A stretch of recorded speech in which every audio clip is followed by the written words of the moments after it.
Good morning students. In previous video lecture we started a new chapter study of sound. त्याच्यामध्ये आपण last व्हिडिओमध्ये बघितलं होतं आपण velocity of sound, medium of the velocity of sound and audible infra and ultra sound. Now in this video lecture we see reflection of sound म्हणजे ध्वनीचं परावर्तन. जसं आपण प्रकाशाचं परावर्तन करू शकतो रिफ्लेक्शन ऑफ लाईट बघू शकतो तसं आपण साऊंडचं सुद्धा रिफ्लेक्शन करू शकतो म्हणजे आवाज एका माध्यमातून दुसऱ्या माध्यमामध्ये सुद्धा परावर्तित होऊ शकतो किंवा रिफ्लेक्ट होऊ शकतो. तर तो कशा प्रकारे ते आपण बघूयात.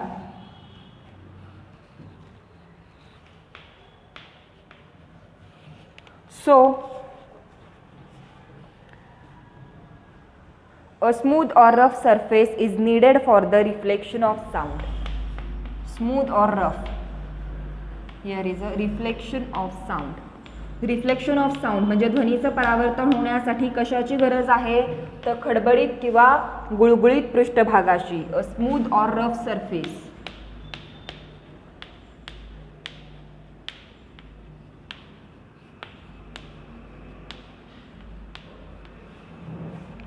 अ स्मूथ ऑर रफ सरफेस. त्यासाठी काय करायचं आहे बघा. Make two sufficiently long identical tubes out of a cardboard. Arrange them on a table in front of a wall as shown in figure. Place a clock near the end of one of the tubes and try to hear the ticking of the clock at the end of the other tube by placing your ear there. Adjust the angles of the two tubes till you can hear the sound very clearly. So measure the angle of incident theta 1 and the angle reflection is theta 2 and try to see if they are related in any way. Like light waves, sound waves to get reflected from a solid or liquid surfaces. म्हणजे बघा जसं light wave म्हणजे जशी प्रकाशाची किरणे आहेत तशी जी ध्वनीची जी वेव्स आहेत किंवा ध्वनीची जी किरणे आहेत ती सुद्धा सॉलिड आणि गॅसच्या माध्यमातून रिफ्लेक्टेड होऊ शकतात. रिफ्लेक्टेड होऊ शकतात. त्यासाठी आपण बघितलं सपोज आपण एका ठिकाणावर उभे आहोत म्हणजे आपण जर घाटमाथ्यावर गेलो एखाद्या उंच ठिकाणी गेलो कड्यावर गेलो तिथे आपण उभे राहिलो तर काही वेळानंतर आपण एका आवाज दिला तर काही वेळानंतर काही सेकंदातच तो आवाज आपल्याला पुन्हा आहे तसा ऐकू येतो. So it is non as a reflection of sound म्हणजे आपल्या आवाजाचं परावर्तन होऊन तो आवाज पुन्हा आपल्याला आहे तसा ऐकू येतो. म्हणजेच तिथे काय झालं तर ध्वनीचं परावर्तन झालं. मग आपल्याला असे म्हणता येईल की स्थायूच्या ठिकाणी किंवा सॉलिड स्टेटमध्ये जे रिफ्लेक्शन आहे साऊंडचं ते चांगल्या प्रकारे होतं आणि गॅसेस स्टेटमध्ये ते रिफ्लेक्शन सॉलिड स्टेटमध्ये ते कमी प्रमाणात होतं परंतु गॅसेस स्टेटमध्ये जे साऊंडचं रिफ्लेक्शन आहे ते आपल्याला जास्त प्रमाणात झालेलं दिसून येतं कारण हवेसोबत आपला जो आवाज आहे तो पुढे पुढे सरकला जातो. त्यामुळे साऊंड स्टेटमध्ये जे रिफ्लेक्शन ऑफ साऊंड आहे ते चांगल्या प्रकारे आपल्याला झालेलं दिसून येतं. तसेच बघा These waves also follow the laws of reflection. A smooth or a rough surface is needed for the reflection of sound. म्हणजे साऊंडचं रिफ्लेक्शन होण्यासाठी गुळगुळीत व खडबडीत अशा दोन्ही पृष्ठभागांची आवश्यकता असते. The direction of the incident sound wave and reflected sound wave make equal angles with the perpendicular to the surface and all these three lie in the same place. म्हणजे बघा जो आपला ध्वनी तरंग जो आहे तो ज्याच मार्गातून गेलेला आहे त्याच मार्गातून तो पुन्हा परावर्तित होऊन आपल्याकडे फिरला जातो आणि तो प्रिन्सिपल ॲक्सिसला आपण परपेंडिक्युलर सुद्धा म्हणू शकतो. तो पॅरलल नसतो तर तो परपेंडिक्युलर आहे असं आपण म्हणू शकतो. आता बघा good and bad reflectors of sound. आता ह्याच्यामध्ये काही गुड रिफ्लेक्टर्स म्हणजे चांगले परावर्तक व वाईट परावर्तक किंवा बॅड रिफ्लेक्टर्स त्याला काय म्हणतो आपण बघूया. कोणते परावर्तक चांगले आहेत आणि कोणते म्हणजे ज्या भागातून परावर्तन होते ध्वनीचं त्या भागाला आपण रिफ्लेक्टर असं म्हणतो. मग त्यातले काही गुड रिफ्लेक्टर आहेत तर काही बॅड रिफ्लेक्टर आहेत. रिफ्लेक्टर म्हणजेच काय तर परावर्तक. How much of the incident sound gate reflected decided weather a reflector is good or bad reflector. म्हणजे ज्या भागातून ध्वनीचं परावर्तन होतं त्याच्यावरून ते किती प्रमाणात होतं त्यावर आपण डिसाईड करू शकतो की तो परावर्तित भाग गुड रिफ्लेक्टर आहे की बॅड रिफ्लेक्टर आहे. So a hard and flat surface is a good reflector while clothes, paper, curtains, carpet, furniture absorb sound instead of reflecting it and therefore called as a bad reflectors.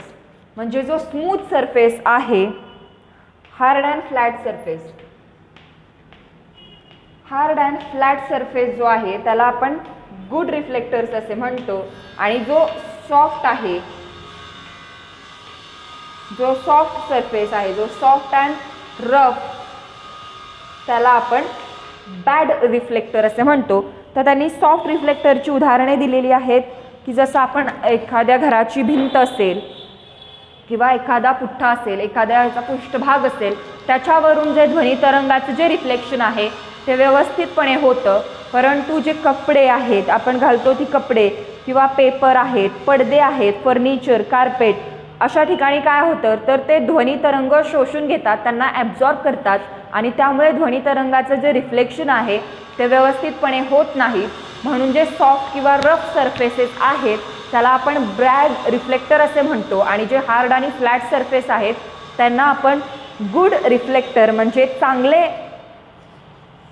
काय तर चांगले परावर्तक असं सुद्धा आपण त्यांना म्हणू शकतो किंवा म्हणतो. तर त्यानंतर बघा, पहिला दुसरा पॉईंट आहे आपला इको. जसं मी म्हणलं echo point of a hill station.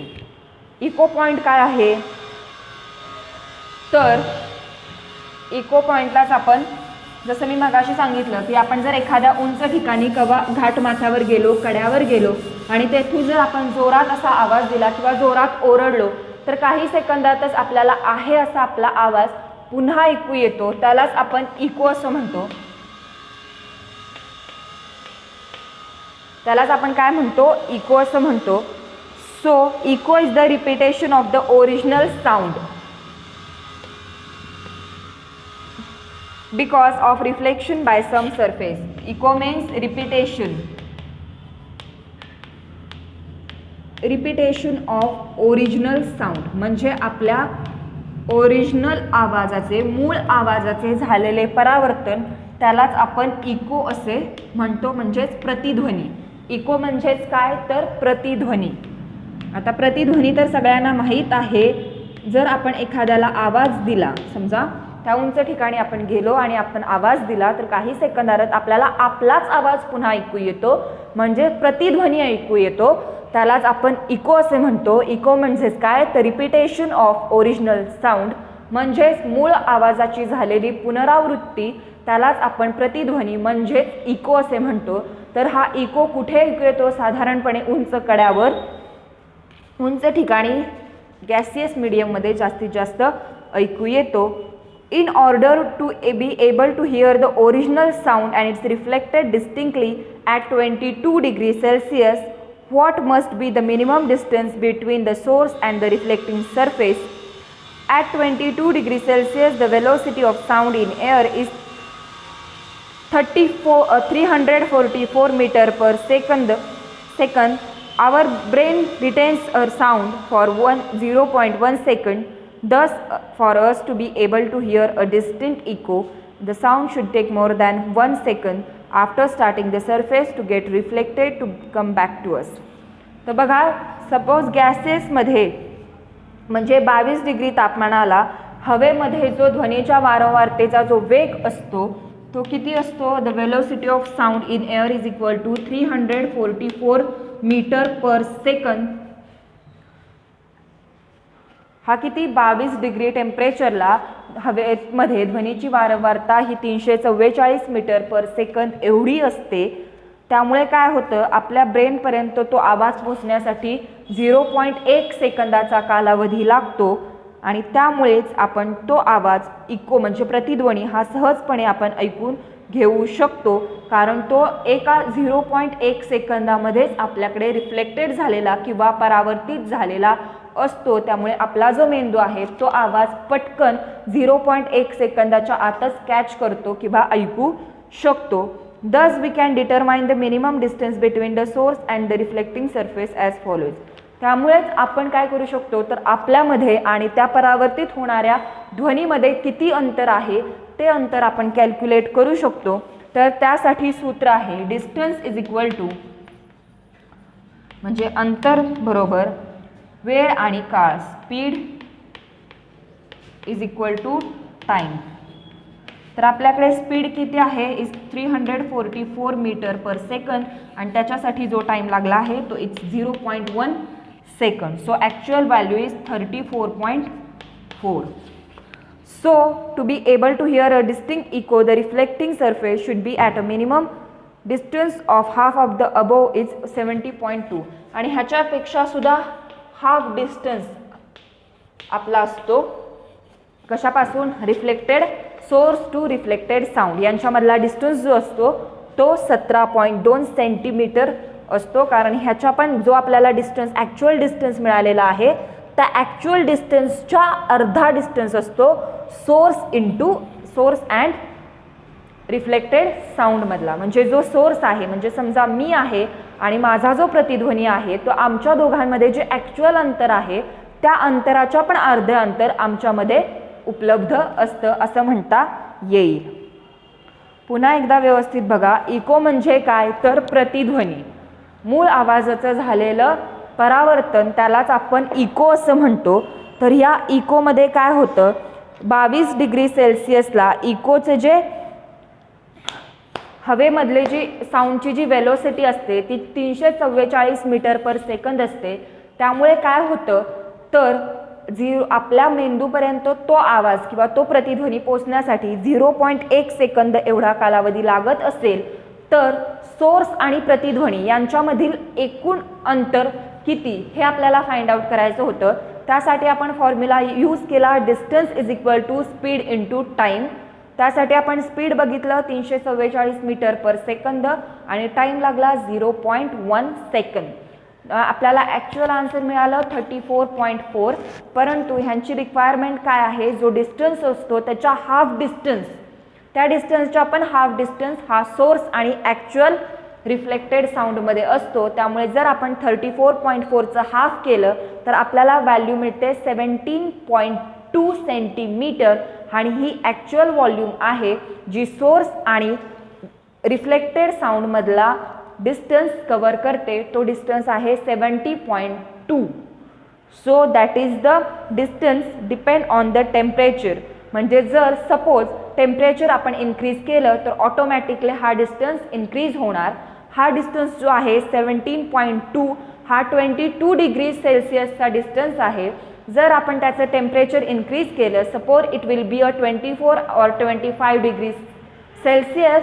So automatically the distance between the source and the reflected sound it automatically increases. म्हणजे जसं जसं आपण हवेचं तापमान वाढवू किंवा गॅसेस मीडियममध्ये आपण टेम्परेचर इन्क्रीज करू तसा तसा आपला जो डिस्टन्स आहे तो पण ऑटोमॅटिकली इन्क्रीज होत जाणार, वाढत राहणार. त्यानंतर आहे आपलं रिव्हर्बेरेशन, ज्याला आपण निनाद असं म्हणतो. तर निनाद म्हणजेच काय तर आपण एका ठिकाणावरून बोलत असेल तर आपल्याला अनेक ठिकाणावरून आपल्या आवाजाचा प्रतिध्वनी ऐकू येतो, त्याला आपण निनाद असं म्हणतो. तर मोठमोठी सभागृहे, मोठमोठी ऑडिटोरियम्स असतात ज्याच्यामध्ये मोठी कवी संमेलन, डान्सचे कार्यक्रम किंवा व्याख्याने होत असतात.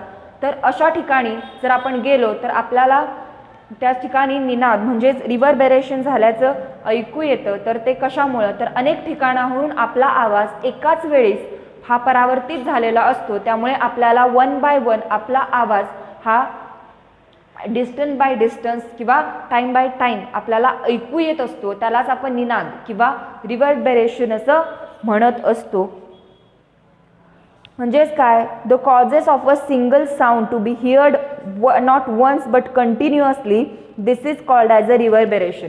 म्हणजे आपल्याला आपला सिंगल आवाज, एकच आवाज हा 1 by 1 कंटिन्युअसली ऐकू येतो, घुमत राहतो, थोडक्यात त्यालाच आपण निनाद असे म्हणतो. म्हणजेच काय तर रिव्हर्बेरेशन, आपल्या आवाजाचा निनाद होणे म्हणजे आवाज घुमत राहणे.